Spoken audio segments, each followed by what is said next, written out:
human beings are more religious than we might want to think in this like modern day, right? We think that we've moved on from that to a large degree. You know, numbers of church attendance and people that self-identify as following any religious domination denomination are kind of they're waning, right? Um, but I think, as Nietzsche put it, you know, God is dead. I don't think that's necessarily right. I think God has maybe transfigured, right? And that there's so much of what lays underneath our life and our culture and the things that we're interested in and the things that we orient our life towards that are the religious. So I'll start with where it began, which was there's a writer called Freya India, and I think I talked to you about her work at the weekend when I saw you. She's been on Modern Wisdom a handful of times. She writes a great blog on Substack called Girls, and she wrote about this phenomena on social media at the moment, particularly on like TikTok, that is called therapy culture, which is like the modern days like obsession with viewing life through like your diagnoses and using therapy speak. So like pinning people's behavior to like their ADHD or like their autistic traits or like being a bit OCD and how these kind of therapy terms, these mental health terms have become so ingrained into our like lexicon. And like in relationships particularly, you'll describe your relationship with terms like attachment type or you know I'm an anxious attachment and he's a secure attachment or you know he's an anxious and I'm an insecure all these kind of things it's like that world is kind of breached into to modern day just general speak and there are loads of different aspects of social media that are sort of getting across this message and it's influencing how young people think about the world. But she made this really interesting point in a podcast I listened to with her on it that therapy culture has massive religious underpinnings.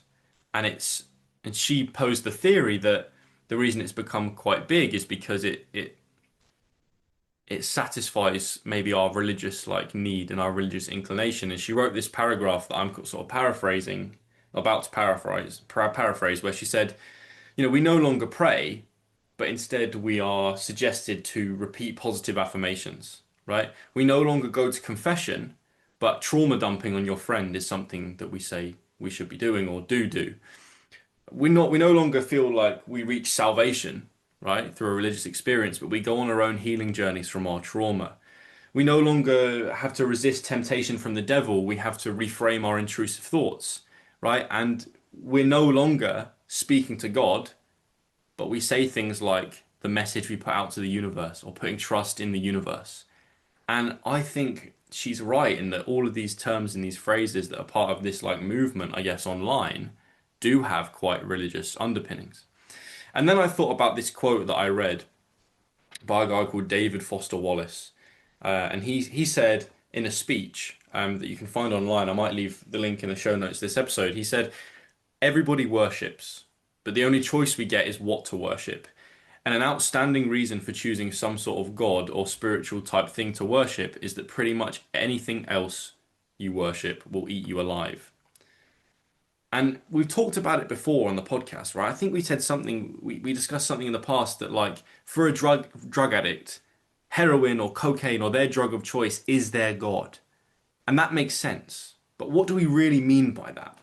Like, is it that our capacity to worship is so deep and ingrained in the human experience that if you don't pick like a higher ethical principle or a higher philosophy to pin that like worshipping inclination to, something worldly gets in the way. Something like money or status and fame or a drug or any kind of addiction or obsession, does that kind of hijack that same drive that we have that was initially sort of satisfied by religion? And that's why I bring Nietzsche into the conversation. When he said that God was dead, he predicted that there would be like mass political indoctrination that would lead to a lot of bloodshed, which he was right in terms of like the 20th century with, you know, Nazism in Germany and the Soviet Union and that all that kind of stuff.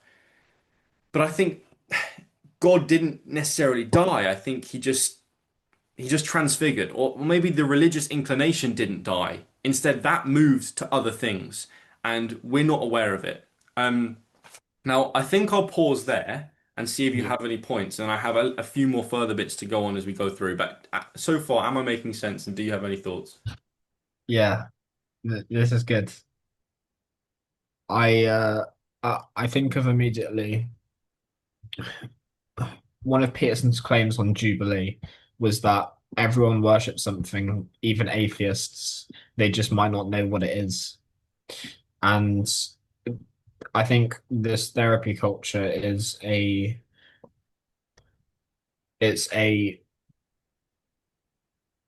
something that people could choose.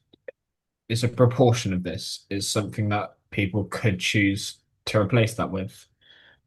And I think of that because there's links that we all can relate to it. We're all on the spectrum, maybe of a lot of things like mental health, autism to some degree, but it's those that choose to identify with it, that they have been given this by birth, which makes it powerful, Mm. and then they have that as their god. And well, I think let me just jump in here because I've seen a note that I wrote to myself that's very important. Freya India's whole point about that, about the therapy culture linking to religion thing, is in, let's say, Christianity, right? One main theme of Christianity is about self-sacrifice and worshipping something bigger than yourself, and that would give you salvation, right? But the narrative of our culture and of that online world is that you kind of worship yourself in a way. Like it's about your mental health. It's about your appearance or your security in your relationship or your wellness. It's very self-centered. Now, that's not necessarily a bad thing because, you have to look after yourself and you can't pour from an empty cup and all that's well and good. But if your overarching like ethical principle to follow to follow in your life is about your like feelings, I don't think that's necessarily going to lead to a great life because your feelings can wane and I don't necessarily know if you can trust them because they're very sort of instinctual and stuff. And it's so interesting that you mention Peterson's Jubilee statements because as much as that video gained a lot of, I would say, adequate pushback because of the way that he handled many of the debates in it, I've put here in my notes verbatim, this is why instinctively I agree with statement one and three that Peterson made in the Jubilee surrounded video. Statement one was atheists reject God because they don't understand what they're rejecting. And statement three was everybody worships something, even atheists, even though they might not know it. Those two statements I agree with through and through, not from Peterson's work, just from everything else I've said leading up to that point. Because if you don't find something bigger in your life outside of you to sort of guide your worldview and guide your actions, you will worship something destructive or something will sort of fall into that place. And a lot of the time, I guess it's yourself because you're the center of your own universe, aren't you? Your feelings, your thoughts are like the primary thing in view when you're going around in the world. yeah, to add a bit more, I think we have a choice to worship something, and so we want to pick something to worship that's better than others. Now, there's this thing called Pascal's wager, which is basically a two by two grid, and on the left side you have believe and don't believe, and at the top of the grid you have God exists and God doesn't exist. And Pascal basically fills out the grid and he says, okay, if you believe in God, then you and God exists, then you get eternal bliss. But if you don't believe in God, but and God does exist, then you're probably screwed. You get in hell, and you're screwed basically. But if you believe and God doesn't exist, well, you don't actually lose anything. There's not anything lost. You probably have a better life even as a result of that. But if you don't believe and God doesn't exist, then nothing is necessarily gained. Mm. Maybe like there's anything lost, but there's not anything necessarily gained.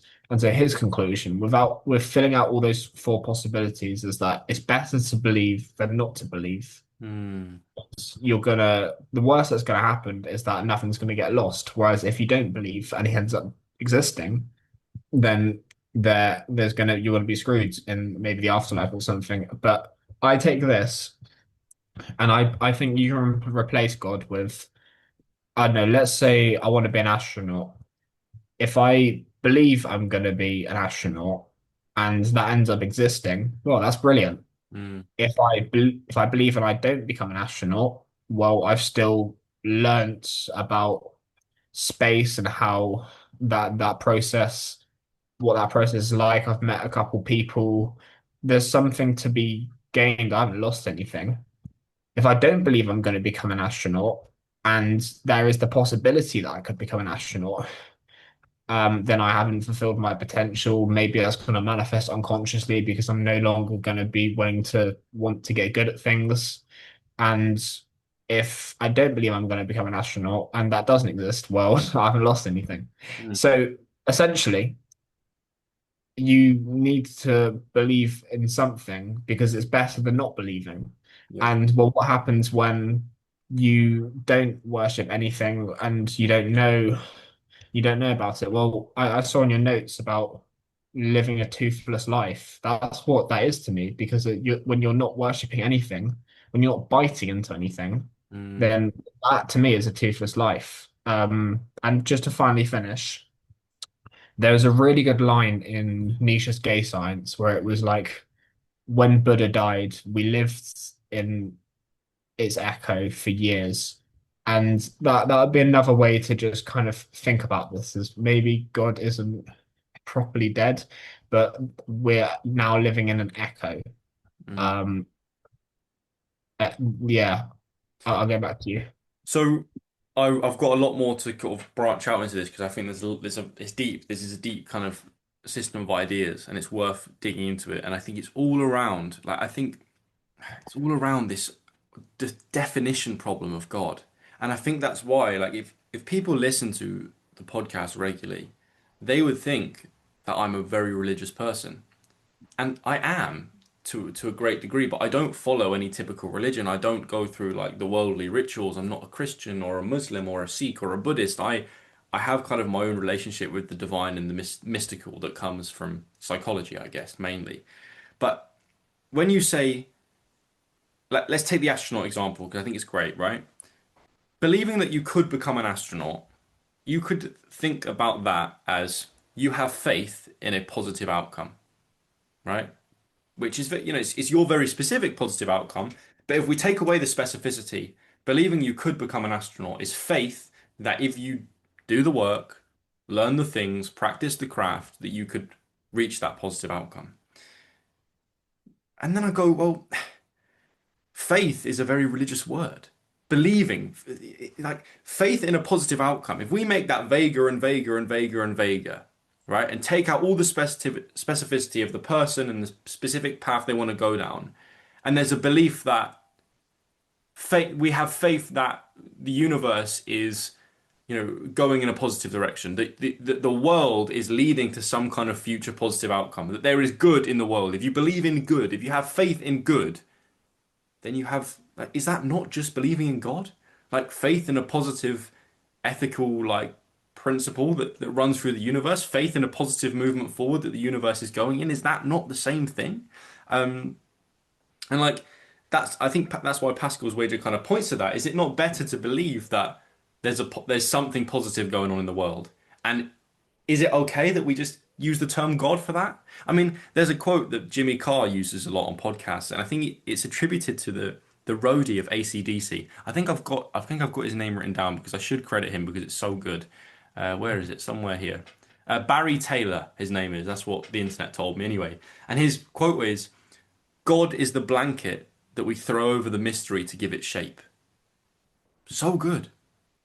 We're trying to use words to pin down fucking the complexity in the universe here.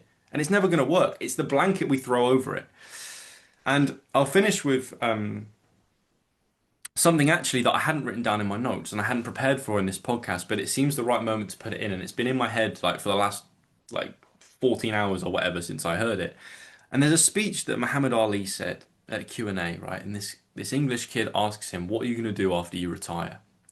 And he breaks down like how in life you spend the majority of your time sleeping and a lot of your time traveling and a lot of your time consuming entertainment. And so however long you think you have left, it's actually a whole lot less. And he worked out that before he was 65, when he thought his life would really slow down, he had about 16 years. And he goes, and I'm going to spend the 16 years after I retire doing one thing, getting ready to meet God. And I was like, ooh, that's really nice. Because, and I wrote about this in my journal last night, that statement and intention for you the rest of your life is powerful, independent of whether you think God actually exists or not. If you get ready to meet him, and it's kind of like Pascal's wager, if you believe in him, if you get ready to meet him, whether he exists or not is largely irrelevant. Because what I mean by getting ready to meet God is I mean, are you ready to stand in front of whatever guides and creates this universe and tell them who you are or who you were and what you stood for and why you chose to spend your life in the way you did? If you're ready to do that, then you've kind of done what you need to do in your life. But most of us, we wouldn't be ready for that kind of moment. We wouldn't be ready to stand in front of God and make the case for who Joel Clifton or Jacob Matthew was. And so, because the answer to that question is no, there is still work to do and still life to live. And it's this, I think that's why I struggle with kind of grappling with religious ideas and why they come up so much in what we talk about on the podcast, because there's so much truth in it that my brain kind of implicitly understands, but trying to like explain that to people is very difficult. But yeah, I've talked a lot there. Tell me any thoughts you might have. I'm just picturing a couple atheists listening and being Fuming. one and just screaming right now and just like, you know, how can there be a God when babies are dying of cancer? And the kind of normal arguments of, well, how can it be, omnipotent and Mm, omnibenevolent and when, XYZ. Um, One thing I will add is there's something called, well, the contingency argument. And this I tie in with what you said about how God is the blanket that God is the Throw over the blanket mystery to give it shape. we throw out the mystery and give a shape. This is what this is to me. So the contingency argument is known. I think Alex O'Connor said it was the strongest argument that God exists. And it's like, if I was to move my chopsticks, what moved me? Okay, my mind did. What moved my mind? And you keep asking why and why until you have an infinite number of whys before you realize that infinite whys can't exist. There had to be a start, and the start is God. And yeah, that to me is what it means by the blanket. And Alex O'Connor, obviously, he's an atheist, and he argued against this, and he said, well, all the whys are factual and scientific, and God isn't factual. But I actually don't think that's a very strong counterpoint. So I think the blanket can be interpreted as the kind of baseline, that the kind of the character that we are, Mm. the thing that moves everything that is gonna come from it. Well, the arguments from atheists are good and compelling. You know, the babies having cancer argument is powerful. It's emotionally powerful, right? And do I have like a really good answer to that? No. Am I like an ultimate advocate for God? No. I'm just a guy that's had some experiences and goes like, it feels like there's something mystical going on in reality that I'm trying to pin down. And I don't necessarily think I'm right. I think our lives as individuals is a journey of figuring out, well, what is this all about? And if you come to the conclusion that if you come to the atheist conclusion, well, that's fine for you because you came to that journey, like you came to the end of that journey yourself. Um, but what I would say to them is, okay, great, yeah. With all scientific and worldly evidence, it doesn't exist. God doesn't exist. But if he did, would you be ready to meet him? You as an individual. Would you be ready to stand before him and make your case for your life? And what do I mean by that? Like, do you live a ethically virtuous life? If you don't, then whether God exists or not doesn't matter. Like that'll be good for you and your loved ones and the wider community if you lived as if you were preparing to meet God. Does that make sense? I'm like saying that actually the physical existence of a higher power is less relevant than the extent to which you're ready to meet him. Like, I don't know, it just hit me last night, and I was like, there's a lot to this. There's a lot to this. Yeah, I think that's the takeaway. But how do you? That I think that's very abstract for the viewer. Mm, How do you know when you're ready to meet? What does that mean, ready to meet God? Um, does that mean that you've left everything on the table and you've done everything in this world that you think you can, and you've bitten into the fruit. mm, You've done that. That's my instant thoughts. mm. Um, maybe some sort of when you're about to leave the world, you've really taken care of your family and you know that they're going to be okay for the next decades. Maybe that comes into it. Maybe when you're about to leave, you've done the self work and your soul's in a really good place and you know who you are and you know everything. You, you're spiritually really healthy. Maybe that's a factor. Mm. I think maybe we don't know, and we've got in the journey of making yourself ready to meet God is that finding out of what the question actually means itself. I think it's all of those things, Jake. I think it's all of those things for the individual. But this line, this Muhammad Ali's line of getting ready to meet God, has hit me so much because maybe it's very relevant to my life now, right? And we've talked about this off podcast, and I can kind of talk about it in vague terms here. That like for the last few years, my life has been working towards a goal, right? That now I've largely achieved. Like my life isn't perfect, obviously, but I live a very cool lifestyle and I'm very happy with my reality. And like 90% of the time, I'm extremely grateful to be here. And that everything being how I wanted it to be has kind of left me with like this emptiness of like, well, what is it all for now? What is my life about now? And it's I've been going through this process of setting the new goal, or like in Joseph Campbell's terms, finding a way to go on another hero's journey, right? Go into the unknown again and take on some challenge and accrue some more wisdom because the inclination towards complacency and just staying where I am is so strong. But I go, if if if your goalposts are material, right, and it's about like getting your circumstances in life to a certain place, and then you get there and you feel empty, then surely that can't be the right goal or the right ultimate goal. And I go, well, maybe that line of getting ready to meet God is the ultimate goal, right? And that again, independent of his physical real existence or not, going through these constant journeys of self-evolution to gain wisdom, to challenge oneself, to go into the unknown, to bring back value to your community and your loved ones. That constant like cyclical process must go on and on and on to get to a point where you'd be happy to meet the creator of the universe and like make the case for what your life was about.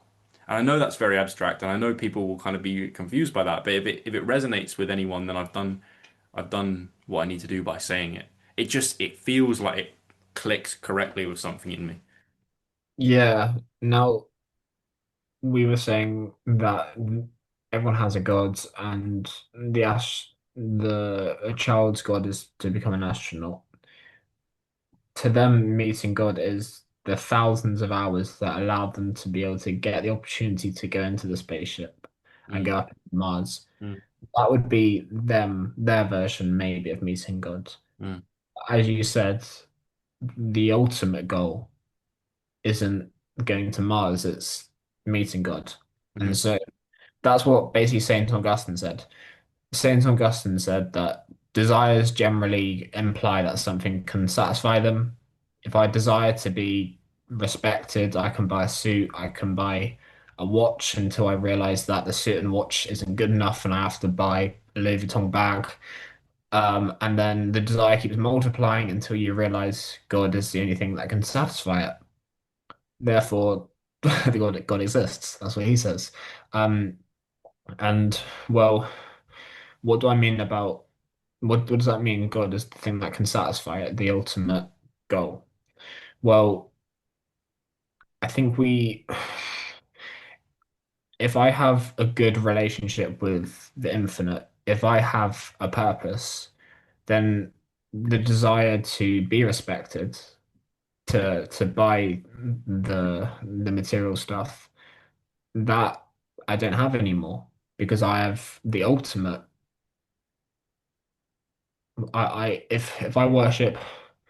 If I worship a god, then I have no desire to worship the god of being respected. Like, Mm, um, if it's the ultimate, then the others don't feel like they're needed. That all kind of goes away. So I think yeah, that's what I'd add to when you said it's the ultimate goal. mm. And I want to add just this last point before we move on, um, because I think it's a very functional takeaway for people, and I try and remind myself of it as kind of a mantra a lot. But there's this Carl Jung quote where he said, "Most people struggle to find God because they don't look low enough." Now, we've talked about this a lot. He was coming at it from a psychoanalytic angle that, like, the inclination towards God is in your unconscious, and looking into the deepest parts of yourself, you will find divinity, or you'll find a drive towards divinity, right? And that's great. But I kind of extrapolate that to looking low enough being mundane aspects of life, right? God is, to me, God is the spirit that possesses you when you do the right thing, when you follow those like upward aiming ethical principles in your life, when you do things that make you more ready to meet him than things that make you less ready to meet him, right? And they can be tiny things, right? God hides in the act of making your bed and keeping your house in order, right? Doing the dishes and or making a nice meal for your family. Um, I remember my mum telling me when she went to India in her late teens and had like a massive, like profound transformational experience as a young woman, that one of the things she picked up is that the women out there saw like domestic tasks as like part of their worship of the divine, like keeping their environment clean and like in order was a way that they like worshipped and gave up Mm, like blessing to the divine. And I think there's some real truth in that. Like when my room is in a good place and everything's organized and I followed my routine well, I feel better. I feel like I'm putting my reality in order. But you can expand that out to looking after your health and your daily habits, your mindfulness practices, or in your relationships, in your friendships, the way you act around your parents or your siblings or your children or your friends or your colleagues or your loved one, and in your contribution to the wider community, the people you speak to in the supermarket or the people you meet in your hobbies or whatever. Like you struggle to find God because you don't think he or it is found in those kind of places. But that's where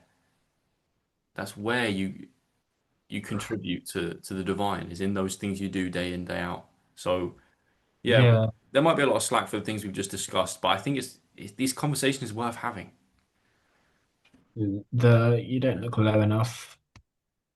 I think that's a good interpretation in the daily tasks that we do, but I think I interpreted that as going through the hardship, the looking low enough. Mm.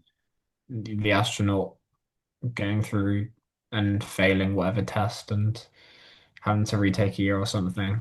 I think uh I think that's what allows him to appreciate the ultimate goal at the end. So yeah, I just add that to finish. But yeah, very, very good point. Um, and there will, I'm sure there will be a good amount. I'm sure the internet will let us know what they think about that. Uh, I wanted to answer a question that I think I got sent, but it's a big question at the moment. So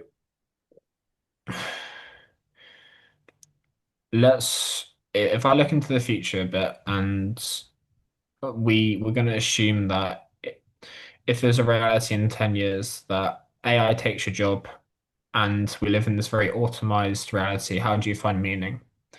So it's kind of a concern. It's a big concern for people growing up. And so what I mean by this is, well, everything's very automized, and so Automated. automated. So yeah. um, productivity is ultra like hyper high because I if I work in if I work in the factory, I've got a robot to do and carry whatever materials, and then the worker doesn't need I, I don't need the worker anymore. And then I'm able to make that robot faster at carrying materials, stronger, and can carry more. And now it's better than a human, and then I get more of them, and now suddenly the whole factory's run by robots. Um, so that leaves a lot of people without jobs, and then there's talk about a UBI, universal basic income, coming in, where because those people don't have jobs, they have to be given a basic income to live by the government, which is to replace the increase. So the question that comes for me is, if you don't have meaning by your job anymore, what are the other ways to get meaning? So then I thought, well, relationships is one, having kids is one, but also going out and playing a competitive sport would be one. Maybe building a. I've got a friend at the moment that's building a boat and he's built it from scratch. Not for any monetary value, but he bought it for like £1 and he did the whole deck up and he's fixed the ship up one by one and he's out sailing later this month. That's one. So what do all these things have in common? Well, there's some difficulty. There's all these things have a soul.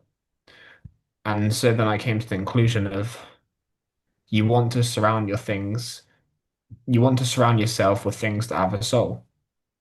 And the boat example is really, really perfect because this whole process of having this thing that's you've invested so much time into, it was very difficult, but you now are sitting in the middle of the ocean and you're everywhere you look is just miles of ocean, and you have this thing that is responsible for your safety. That to me is like that to me has a soul. Um, because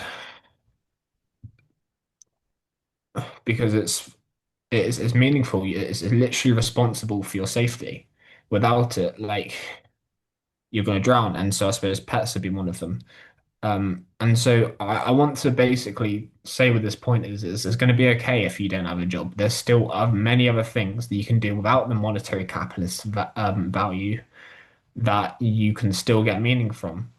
And that's going to be the good thing about this future reality. But and so this is kind of the way that we have to go into, I think, because well, what's the alternative? The alternative is when people no longer have to do much work. Well, they get hedonistic. They go out on holidays and they drink. And what happened in Brave New World? Well, there's a big scene where you know we the kids grow up and they're taught basically that anything has a soul is painful and it's taken away. Books are taken away. Nature's been taught as is dangerous, and they're just left to consume soma. And this is basically the what we don't want to go into. Mm. And so, yeah, it really needs to have difficulty. It needs to be in the middle between chaos and order, because things are going to become easier. So we have to find kind of new ways of making them difficult in a way. And um, I mean, maybe I think there is more to this because yeah, maybe I'm my thoughts there actually. Yeah. Yeah, I think we're on very, very similar lines with this. Um, and maybe because, it's a very relevant thought in my mind at the moment, but I just think we're gonna we're going to be going into a world where we're going to need a big shift from a left hemisphere way of seeing life to a right hemisphere way of seeing life. Or to put it in like a phrase and a wording that my mum uses often, that I resonate a lot with, we're going to have to see ourselves as more of a human being than a human doing, right? Our life is a lot these days about what we do, like functioning, like our job, like we show up to this place, we carry out our to-do list, the day like is done. We're kind of mechanistic in that way, and those jobs are likely, yes, to be automated. But that still leaves us with the more, yeah, more the parts of ourselves that I associate more with being a human being, right? And that's the creative stuff. That's the stuff that involves faith and mental work and psychology and philosophy. Um, which will always be at our disposal. That can never be automated because that is intrinsically human. There's a writer on Substack called Gowinder Bogle, and he has this great quote where he says, um, "What it doesn't worry me that AI will begin thinking for themselves. What worries me is that humans will cease to do so. Right? We will Mm. stop thinking for ourselves. We will stop being creative. We will stop becoming, right? We will stop changing and evolving, and we will just give ourselves up to the automated world. And I think there's a lot of truth in what you say about like those pathways to find meaning, the worthwhile struggle that we find in things like bringing up children or having a relationship or creating something, building something, getting involved in a hobby that's like difficult and you have to walk the line between like struggle and like mastery. And that's very worthwhile. And there is an aliveness to that. There is a soul, as you would put it, that it makes you feel alive. It enlivens your soul because of that process of becoming, I guess, and improving and creating. And I think you're right. I think that's the world we're gonna move into. So yeah, uh, go for more if you had more points. No, that was probably about it. But I think about the last scene in the symposium where they're all like all six philosophers have been at a dinner party, and Socrates has spent all this time in trying to make people think better and more profound thoughts. And but then someone else comes in and he's always telling everyone to drink, and then everyone at the dinner party has a choice and they choose to drink rather than to be enlightened. And it's that I think that the hedonistic route is more likely. Mm. Um, Tell me about Heidegger being towards death. Mm. So this is a little concept that's been on my mind. Well, it's not a little concept, it's a massive concept, but the bits I have on it are small. It's been on my mind over the last 2 weeks. Um, so Heidegger wrote this concept that when you really contemplate and confront your mortality and your finitude and the fact that at some point you are going to die, he says you become a being toward death, which sounds bleak. It sounds like a negative term, but I think it's actually something extremely positive because it means that you massively shift the way you think about your life when you know it's going to end.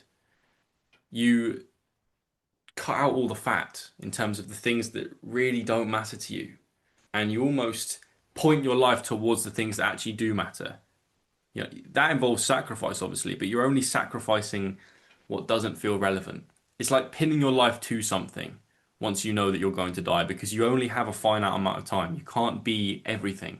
You have to kind of sacrifice your youth for something, sacrifice your life for something, whether that's a particular career or a family or a person in marriage or where you live in the world or what you're going to work towards in creatively or in a hobby. Like you can do a handful of those things, obviously, but you can't do every single thing you can think of. You have to pick something. You have to make the sacrifice and become a being toward death. Um, and this is in opposition to like what I call the Peter Pan-esque like being towards life like archetype where you remain in this state of potential that never actually becomes anything. Like Peter Pan is magical, he can fly, he's a fairy, whatever. but he never grows up. And so he can never be with the girl that he loves because she grows up and becomes a woman and wants a family, but he's still this like fairy boy that's flying about because he never gives up his youthful like potential to become something. That's like Peterson's like psychoanalytic exploration of Peter Pan, right? But we transition away from that archetype and discipline ourselves and mature ourselves to become something rather than anything, that is much better. Because the person that never becomes anything, yes, leaves themselves like they stay in that potential, but they don't. Their life doesn't become a thing. It doesn't create. It doesn't evolve. It just you kind of sit. You're sat under that fig tree, as in Sylvia Plath's world, looking at all the great figs you could eat, but picking none of them, and just watching them rot and die in front of you. And that's why um, we mentioned it briefly in this episode, but I always come back to Jean-Paul Sartre's quote about biting into life, right? Where he has a character in one of his writings that's worried that they didn't do anything with their life, right? And they say, I have led a toothless life, a toothless life. I have never bitten into anything. I was waiting. I was reserving myself for later on, and I have just noticed that my teeth have gone. They they didn't choose a path. They didn't sacrifice their youth for anything. They were waiting for the right, in inverted commas, opportunity to come along, but maybe it never does. And they never became a being toward death. They never confronted their finitude and did something with their life. And as a consequence, they didn't live the authentic path they were supposed to. So I guess this is a call to action. It's a call to authenticity, but it's been on my mind a lot recently. Is the Peter Pan story that he doesn't want to grow up, he doesn't see his mortality, and therefore he doesn't get the girl because she has, and she's on that path? I think it's something like that. I watched a film a long like time ago and it's not really super prevalent in my mind, but I want to say it's something like that. He's like never grow up basically. And he loves this girl, she likes him, whatever, but he's a fairy or whatever, he can fly and he does magic shit, and she's like just a human girl, but she grows up and becomes a woman and wants a family, and he doesn't want to do that. He wants to stay as a fairy flying about. I could be wrong, and if I am wrong, I want people to correct me because I want to get this right, but that sort of archetypal narrative makes sense in my head. I guess you can see that again in our human lives with a lot of like relationships, right? Women have like a biological clock for when they can have a family, right? There is a finite number of eggs in their ovaries to make a baby. And so there is this sort of pressure to like find the right guy, settle down, have a great family. Like that's a beautiful thing, but it can't happen forever. Like there's a window, but a lot of guys are man children and just like never decide to grow up and just drift around life doing bullshit stuff and degeneracy and all that kind of thing because they don't want to pick something to do with their life. They want to stay like in that childlike state. And I don't know, it's interesting. It's the oversized infants that I meet at doors occasionally. That's it. That's it. Is it's that phrasing that Peterson uses, oversized infants. Mm, Um, I think about my small amount of knowledge of the denial of death, the theory that all of humans' kind of action is is all of the fundamental activity of humans is driven by the fear of death or the awareness of our own death. And I think we're talking about people that kind of ignore that. And so what happens when they ignore it? Well, it's not like it goes away, but it's almost like they take life less seriously. And but in like but not just less seriously, but lacking seriousness. And so time passes and you realize you're not, one day you realize you're not 17 anymore and you haven't been 17 for a long time. yeah. But this idea can be flipped on the other side of, well, it's interesting. Do we do everything because of our fear of death. Well, one it's partly I think because why does the artist paint? Well, one reason is because so his works lives on after he dies, and so there's the second soul. It's you have two lives, and the second is when your name is spoken for the last time.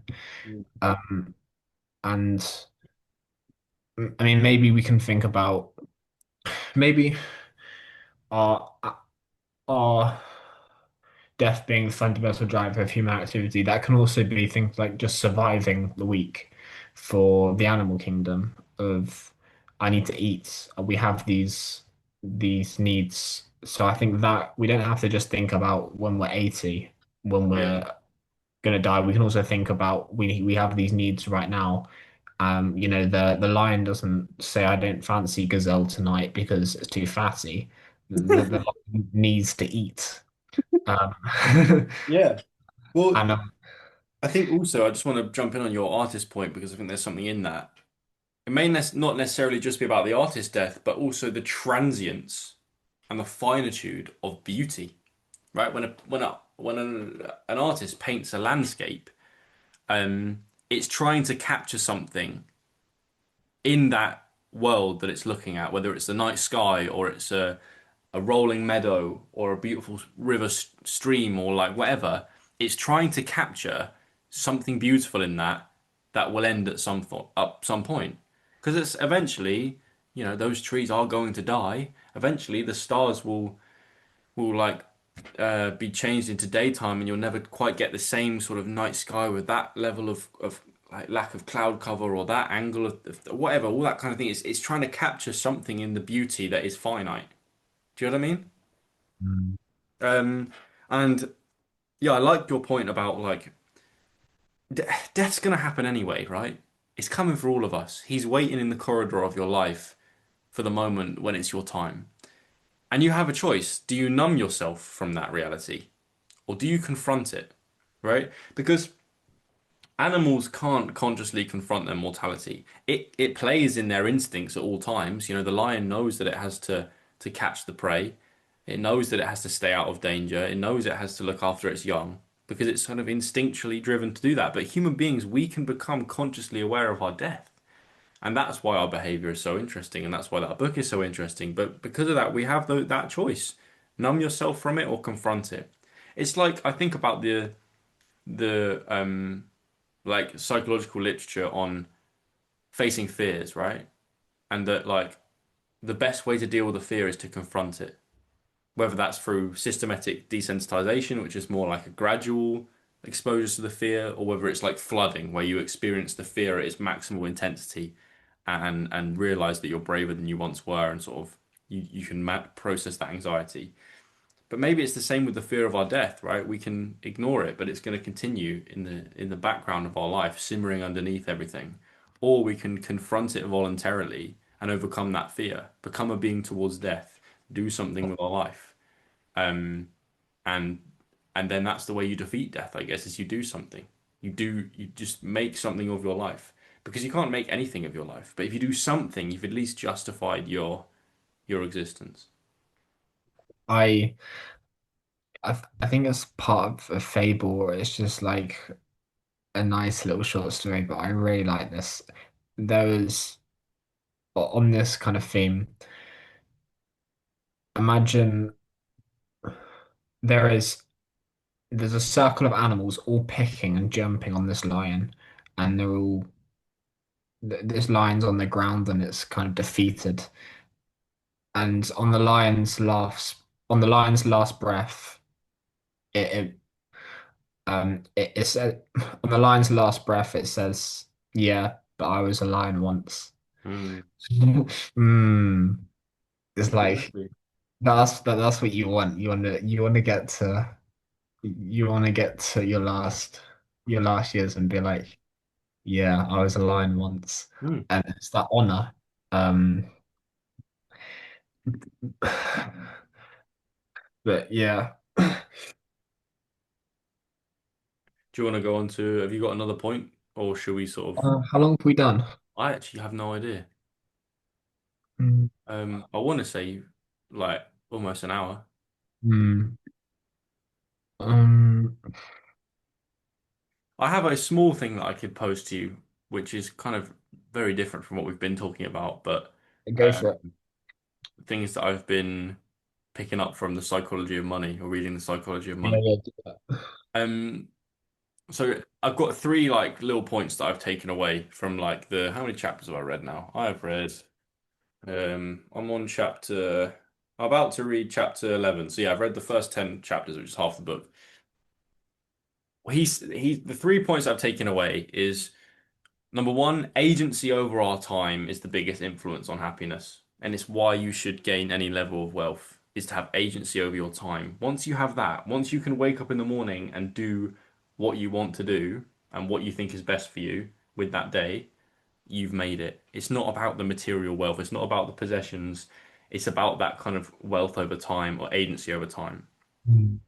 The second point was about spending money on things that make you look like wealthy is stupid and just a consequence of ego. But spending money on things that make you feel wealthy is smart, right? And that means saving money so you have free time, spending money on wellness, spending money on opportunities for more growth of skills, spending money on your loved ones. The things that make you feel like your life is abundant is a good way to spend your money. But doing things that make your life look abundant is stupid because that's the difference between just like Mm. appearance versus actual reality. And then the third one was a very short chapter that he called the man in the car paradox. And I wonder what you think of this, right? He said, a man may buy an expensive car, or most of the time, a man does buy an expensive car because he wants people to admire and respect him. But when people see him in the car, they may look shocked and impressed, but it's not about him, is it? Right? They aren't even looking at him really at all. Instead, they're just looking at the car and imagining how it would feel for them to have one, right? Mm. And they want to also be admired and liked, and they think they would be admired and liked if they had the car. But the irony is that though the person who sees the car thinks that they would be admired and liked if they had the car, they're not admiring or liking the person who has the car. They just admire the car. Does that make sense? It was like Yeah. no one cares as much about your material possessions as you do because they're just thinking about having the possession themselves. They don't care about you having it at all. So it's interesting. Yeah. It's like when we saw that pink Lamborghini the other day. Yeah. Pink Lamborghini drove past and we were looking at it because it was a very nice car, but we only spent sort of 5% looking at the guy himself. Mm, And he's driving past very quick. It's you're not really taking notice. no. In general, yeah, I mean, maybe if you're the one that owns it and you know, and the people, but they have to know you first to know that then you own the car to then respect you. So it's that's interesting. It's yeah. And it is one of those ways to look and signal abundance. But that guy's life could be terrible in that pink Lamborghini. Like it may not be, but he may be like not married, no children, spent his whole life working, doesn't really have much meaning in his life. Like that might be the case. And would I trade places with him just for a car? No way. No way. You, I you like always I like to you're think that this is why I guess maybe we're in a position I'm in a position where like I don't have massive material things, but I feel like my life is abundant because I have agency over my time, basically. I play basketball, I read, I do a podcast, I go uni when it's the academic season. Like, that's it. And I can go to the things like we did last weekend, which is yeah. huge for wellness. You always say that when you see a nice car, you always like it's nice, but I wouldn't get one for myself. No, no, because it wouldn't do what I'd want it to do. Like, I don't reckon a nice car would ever make me feel as good as like a great podcast conversation because it's just two different levels. You know what I mean? It's like I buy a new shirt. I like the shirt, but then I wear it 3 times and it's just a shirt. I think after the novelty wears off, because that's what it is, it's the novelty. Mm. It's chasing the thrill. All right, man. Well, we'll wrap this one up. I'll Yeah. keep my other points for another time. And Yeah, thanks everyone for listening, and do get in touch if you have any thoughts from listening to this. Because I do read most of the DMs. Yeah, thanks for listening. Until next time.